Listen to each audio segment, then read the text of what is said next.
Bonjour à tous nos bien-aimés de MIJD TV. Alors aujourd'hui, je voulais partager avec vous un message que nous avons reçu de la part du prophète Israël César ce dimanche 15 avril lors de notre culte de louange et d'adoration. Il a partagé avec nous un message qui nous a fait du bien, qui se trouve dans Marc 1 à partir du verset 29 jusqu'au verset 35 et Marc 2 à partir du verset 1 jusqu'au verset 12.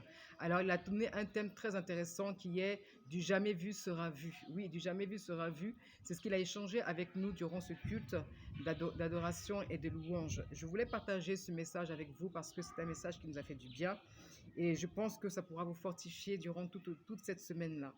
Alors, dans ce message, il a présenté deux schémas. Il a présenté le message en deux parties. La première partie se trouvait dans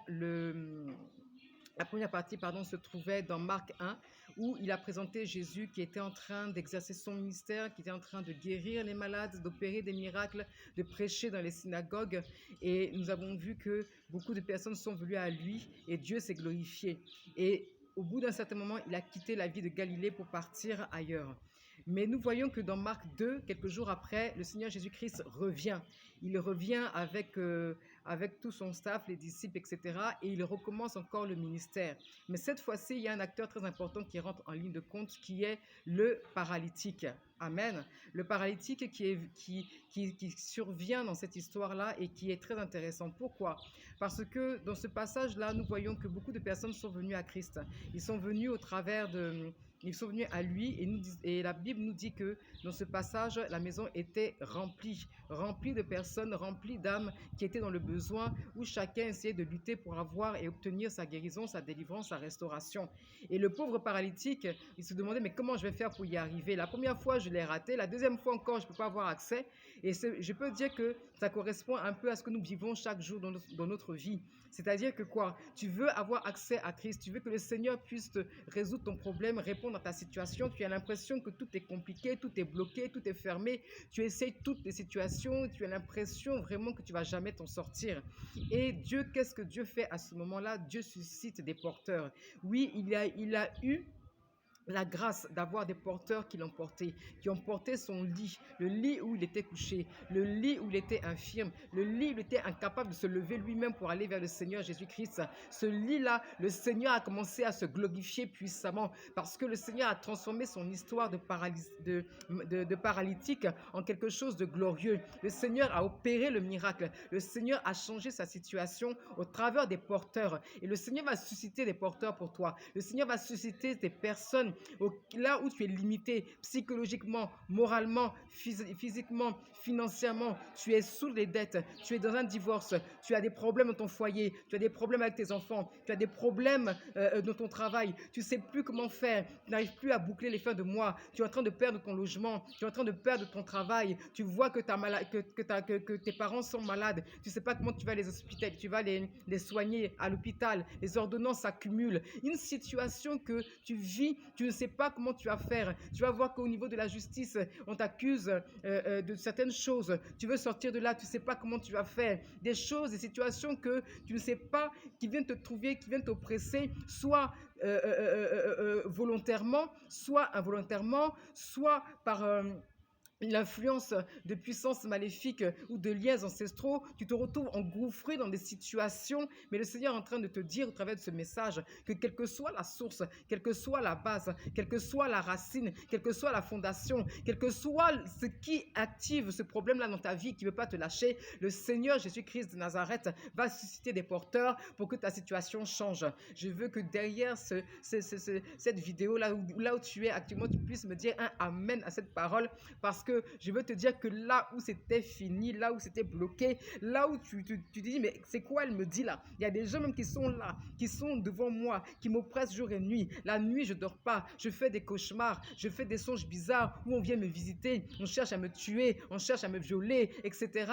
Ou bien je n'arrive pas à me marier, ça fait peut-être le 10e garçon qui vient me demander en mariage et il me laisse en cours de route. Elle me parle de quoi? Là où on me dit que j'ai un cancer, là où on me dit que j'ai le sida, on me dit que ma situation est aggravée, elle me parle de quoi? Je suis en train de te parler de Jésus-Christ de Nazareth. Je suis en train de parler de celui qui a créé les cieux et la terre. Je suis en train de parler de celui qui, t'a créé avant que le monde ne soit. Amen. Avant que le monde ne soit, la Bible dit que le Seigneur Jésus-Christ t'avait déjà créé. Il t'avait déjà créé, il t'avait déjà conçu, il avait déjà pensé à toi, il avait déjà mis en toi un plan, une destinée. Et le diable sur la terre, quand tu es arrivé, maintenant combat cette destinée, combat ces promesses que Dieu va accomplir dans ta vie. Je suis en train de te dire que ce message, il est pour toi.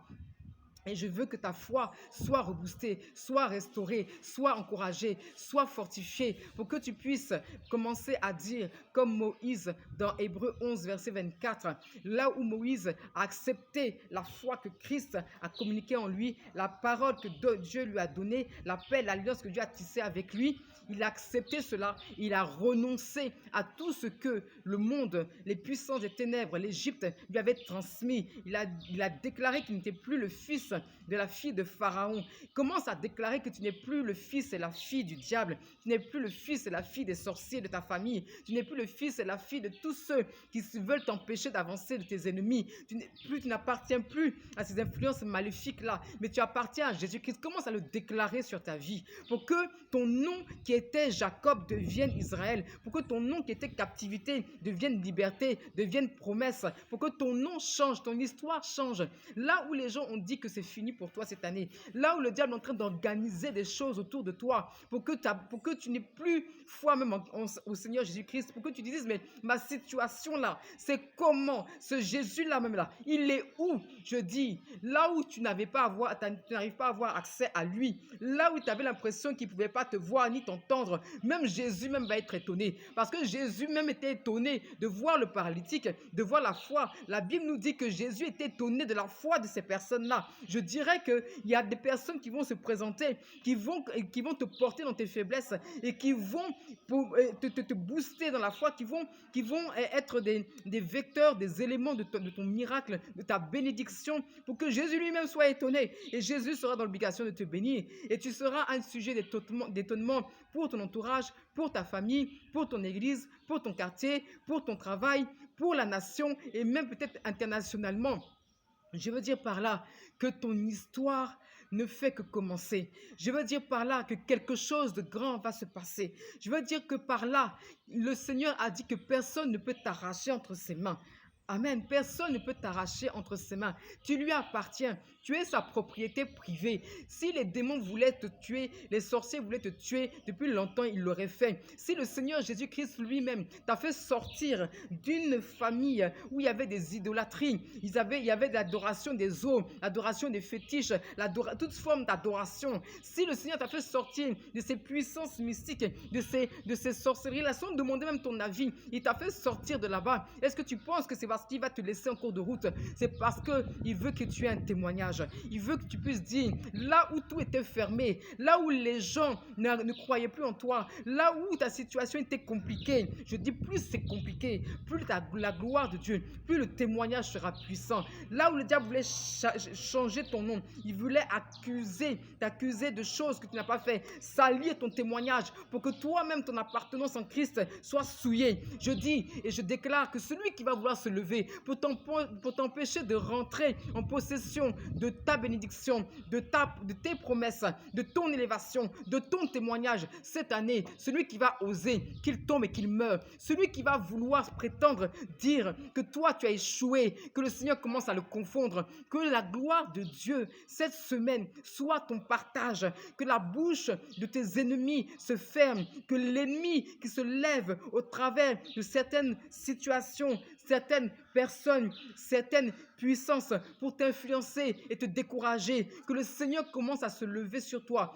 que la lumière de l'Éternel commence à se lever sur toi, que la gloire de Dieu commence à se lever sur toi pour changer ta situation. De toi-même, tu ne peux pas, mais le temps est arrivé où Dieu va commencer à opérer un miracle dans ta vie, changer ton atmosphère et te positionner les personnes dont tu as besoin pour que les gens sachent que tu es de Dieu, pour que les gens voient la gloire de Dieu dans ta vie, pour que tu puisses toi-même témoigner, que tu ne puisses plus avoir la bouche clouée, les lèvres fermées, pour que le diable ne puisse pas trouver des situations pour clouer ta bouche, pour t'empêcher de prêcher l'évangile et de dire que Jésus-Christ de Nazareth est puissant. Personne ne pourra le faire parce que Jésus a coulé son sang à la croix pour que toi tu sois sauvé et pour que tu puisses prêcher l'évangile. Par conséquent, tu le feras dans le nom de Jésus-Christ.